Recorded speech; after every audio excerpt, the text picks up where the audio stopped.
Howdy folks, and I hope your season's wish lists are filled with all things 1/6 scale. And welcome back to the channel for the second episode of Grail or Fail.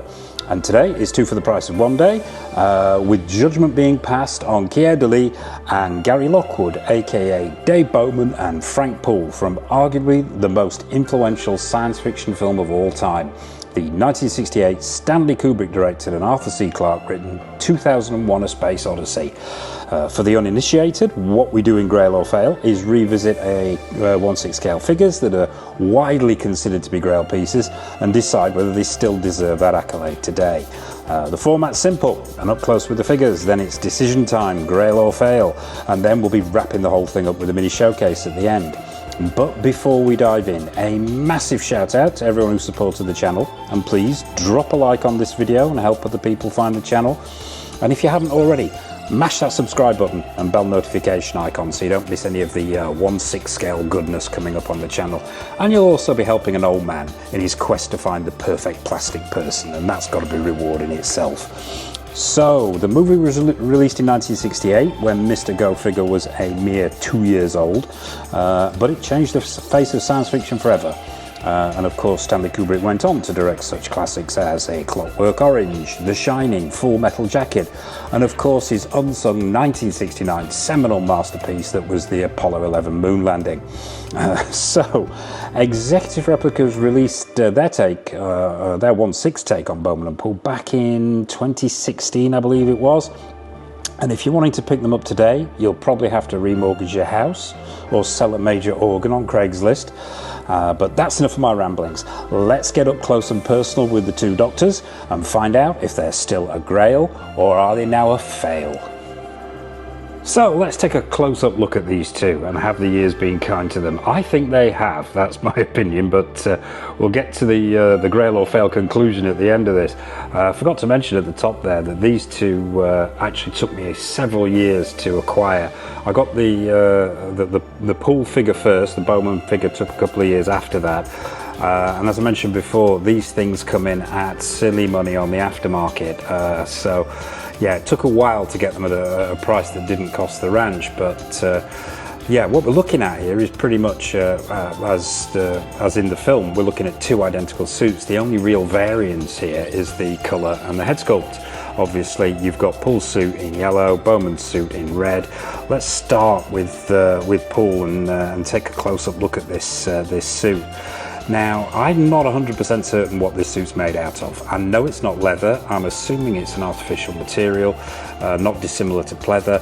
It's aged okay, but you have to be super careful with it. Now, I've treated both of these with Aerospace 303, and I continue to do that, and hopefully they will they'll stay in decent condition as a result. But yeah, TLC is required to maintain these figures, but yeah, we'll take a close-up look at the details. The suit itself, super vibrant. The colours haven't faded. Absolutely on point with the screen accuracy. These boots are sort of sculpted plastic, and awful lot of metal going on with these figures around the ankles here, around the glove section where they attach to the suit. That's all metal. There's metal in the life support system, metal in the neck area, underneath the helmet there. So they've got some heft to them. The bodies do feel, I'm going to say, old. Well, they are old. They're nearly 10 years old. So posing these dynamically, I wouldn't suggest is a great idea. But they're not really that kind of figure for a dynamic pose. They are definitely more sort of vanilla pose. The suit itself is really nicely detailed, and the sculpting and stitch work absolutely on point with this rib section up the leg here. You've got all these individual straps which are material here, but then stitched into the suit here. The screen accuracy, as I say, absolutely nailed on. These clasps here that fit into the suit, these junctions that come out of the life support system, they're metal, as are all the sections on these harness here, these nylon harnesses. There's metal on the arms here. All these sections are metal. Just really nicely done, and they give it that super shiny quality as well, which doesn't seem to have faded, which is in keeping with the film. That life support system around the back is sculpted plastic, sort of an orange sculpted plastic, but with metal on it. Let's take a look at this arm. The keypad on his arm with the readout, metal as well. So yeah, got some real heft to them, these figures. The detailing is really nice. You've got the Discovery arm patch there on both of the figures. We'll bring it around and take a look at this helmet now. This helmet can be problematic. It's supposed to be one piece and there's a way of attaching it, but the ears haven't been too kind to it. It now tends to come apart on both of them in three pieces, which is sort of the base, the visor and the top of the helmet. But actually that is easier from constructing it around the head sculpt if you decide to display them without the helmet. But yeah, if they're all in one piece, getting them on without scratching that head sculpt can be problematic and take some time. And also if you somehow manage to find a new one out there and pick it up as new, this life support system isn't attached to the figure and you have to construct it and then attach it to the figure, and that is an absolute pain in the butt to do. It took me hours to get these things attached, but once they're on, they're pretty secure, not going anywhere. Excuse me. We'll take a quick look at the Bowman as well. Now the head sculpts, now herein I suppose lies one, I wouldn't say it's a niggle because these things are nearly 10 years old, but their head sculpts aren't up to today's standards. They're recognisable as the actors. I mean, the Kia D'Elia and Gary Lockwood, most certainly recognisable straight away. But as I say, not up to today's standards with the sculpt and the paintwork, but they do the job quite nicely. And it's the same story in the suit here with the Bowman figure. The detailing, absolutely spot on. And the attention to detail is really, really nailed on there from Executive Replicas. So complaints about these figures. I would say probably that material that was used in the suits can be problematic if you don't look after it properly. The head sculpts aren't up to today's modern standards, but that's not really a complaint because you wouldn't expect that in figures this age. Colours have stood up well. Overall, I think they are absolutely amazing pieces, and I think part of the joy of this for me was the hunt. I knew I wanted them and I knew I would capture them eventually in the wild, but finding them at the right price and in the right condition was a really, really enjoyable experience. So yeah, the fun of the chase and all that. But so there you have it. That is Bowman and Poole from Stanley Kubrick's classic science fiction epic that is 2001: A Space Odyssey. So what are your thoughts on these pieces? Grail or fail? I've now got to make my mind up. So I think what we should do, almost forgot to mention, these aren't the stands that come with these figures. These are sideshow stands, and I think this is the only time a sideshow stand has actually been useful for me without me wanting to throw it in the bin. The stands that come with, and I've got one here actually, let's take a quick look at it. The stands that actually come with these figures, it's this thing here. Now, looks like a strange torture contraption. In fact, what you've got going on here is a sort of attempt to replicate the spacesuit stand that you see in the Evapod room in the movie.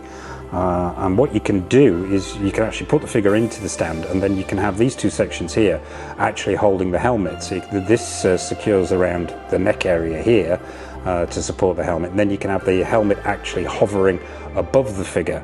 I mean, it looks good, but it's a lot of mucking around to get it in there, and it's not the most stable thing in the world, and it's not really a look I go for, but it's an option there if you wanted to use it. I tend to go for this look more, the helmeted look, and freestanding. But yeah, there you have it. So I think it's about time for a decision, folks. So yeah, let's cut to final thoughts. Okay, folks, so it's decision time, Grail or Fail, and I think you know which way this is going.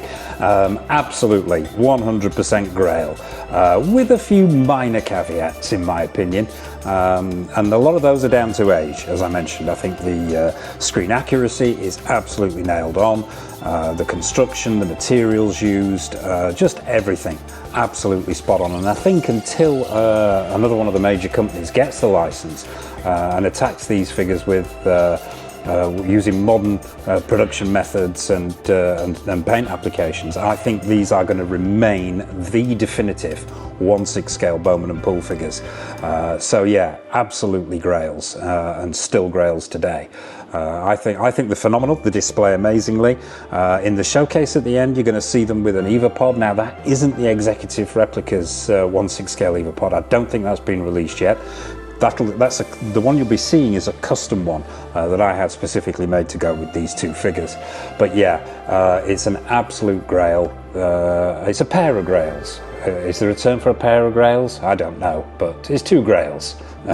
It's grailings. Let's call it that. They are grailings, and yeah, I absolutely love having them in the collection. They display amazingly well, and I think they are a fitting tribute to what is quite possibly the greatest science fiction of all time.